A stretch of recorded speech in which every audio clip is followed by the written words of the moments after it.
একদিন আগে শ্যামনগরে বাস করত এক দরিদ্র রাখাল। সেই রাখাল দরিদ্র হলেও ছিল অনেক সৎ এবং সাহসী। সে রাখাল হলেও তার নিজের বলতে কোনো গরু ছিল না। তাই সে গ্রামের ধনাঢ্য ব্যক্তি বাসুরমের গরু ছাগল পালনের দায়িত্ব পায়। শোন মিলু, তুই হচ্ছে গ্রামের সৎ এবং সাহসী এক যুবক। আমি জানি তুই বুদ্ধিমানও বটে, তাই তোকে আমি আমার গরু পালনের জন্য নিয়োগ দিচ্ছি।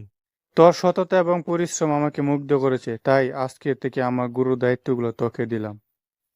বাসুরামের কথা শুনে মিলু বাসুরামের গরুগুলোকে নিয়ে আস্তে আস্তে মাঠের দিকে যায় এবং ভালো ঘাসের খুঁজে সে হাঁটতে থাকে। অবশেষে মিলু ভালো একটা ঘাসের জমি পেয়ে সেখানে গরুগুলোকে ছেড়ে দেয়। তারপর সে সেখানে বসে থাকে এবং গরুগুলোকে পাহারা দিতে থাকে, যাতে করে কোনো দুষ্ট লোক বা চোর সেগুলোকে চুরি করতে না পারে। গরুগুলোর খাওয়া শেষ হয়ে গেলে মিলু মনের আনন্দে গরুগুলোকে নিয়ে আস্তে আস্তে বাড়ির দিকে ফিরছিল। মিলু ঠিক এভাবেই তার জীবনের দিনগুলো অতিবাহিত করতে লাগলো। চাচা, আমাদের গ্রামের আশেপাশে সবগুলো মাঠের ঘাস খাওয়া তো শেষ।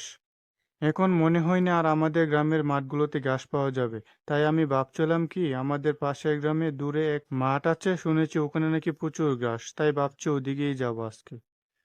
তারপর মিলু গরুগুলোকে নিয়ে তাদের নিজ গ্রাম ছেড়ে অন্য গ্রামের উদ্দেশ্যে রওনা হলো। তারপর মিলু সেখানে একটি ভালো মাঠের সন্ধান পায়। সেখানে গরুগুলোকে ছেড়ে দিয়ে মনের আনন্দে মিলু বসে বসে গান গাচ্ছিল। সারা জীবন কি শুধু অন্যের গরুর কাজ করেই যাব? কবে যে আমার নিজের একটা গরু হবে আর মন ভরে নিজের গরুকে নিয়ে এভাবে ঘাস খাওয়াবো। এখন মিলুর গরুর ঘাস খাওয়ার পালা শেষ, এখন সময় এসেছে বাড়ির দিকে ছোটার। কিন্তু ততক্ষণে রাত গড়িয়ে অন্ধকার হয়ে আসবে আসবে ভাব। তাই মিলু গরুগুলোকে নিয়ে তাড়াতাড়ি বাড়ির দিকে ছুটছিল। হঠাৎ রাস্তায় ঘটল এক ভয়ঙ্কর ঘটনা। জঙ্গলের মাঝখান থেকে হঠাৎ করে এক বাঘ তাদের সামনে চলে আসলো। তারপর মিলু গরুগুলোকে নিয়ে সেখানে দাঁড়িয়ে যায় এবং ভাবতে লাগে কিভাবে বাঘের মুখ থেকে তারা বেঁচে ফিরবে। হঠাৎ তার মনে হলো তার সাথে থাকা মশালের কথা। সে তার সাথে থাকা মশালগুলোকে বের করে আগুন জ্বালিয়ে দিয়ে এবং সেটি নিয়ে বাঘকে তাড়া করতে লাগে।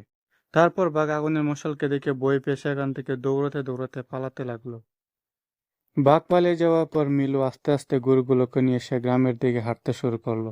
আর মনে মনে ভাবতে লাগলো, বাপরে, আজকে যচ্ছুর বেঁচে গেলাম।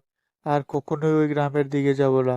যা পাই শুধু আমাদের নিজের গ্রামের দিকেই গরুকে ঘাস খাওয়াবো।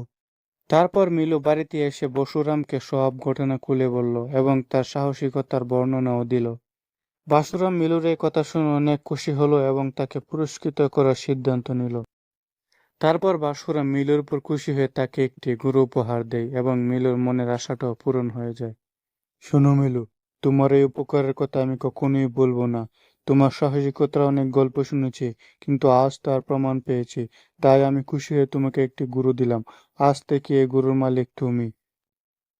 মিলু বাশরুমের কাছ থেকে গরুটি পেয়ে অনেক খুশি হলো এবং তার মনের আশাটা পূরণ হলো। এখন থেকে মিলু অন্যের গরুর সাথে সাথে নিজের গরুকেও ঘাস খাওয়ায় এবং সেটা ভেবে তার মনে অনেক আনন্দ লাগে। এভাবেই চলছিল মিলুর দিনকাল। আর বন্ধুরা, নিয়মিত এরকম ভিডিও পেতে অবশ্যই চ্যানেলটিকে সাবস্ক্রাইব করে রাখবেন।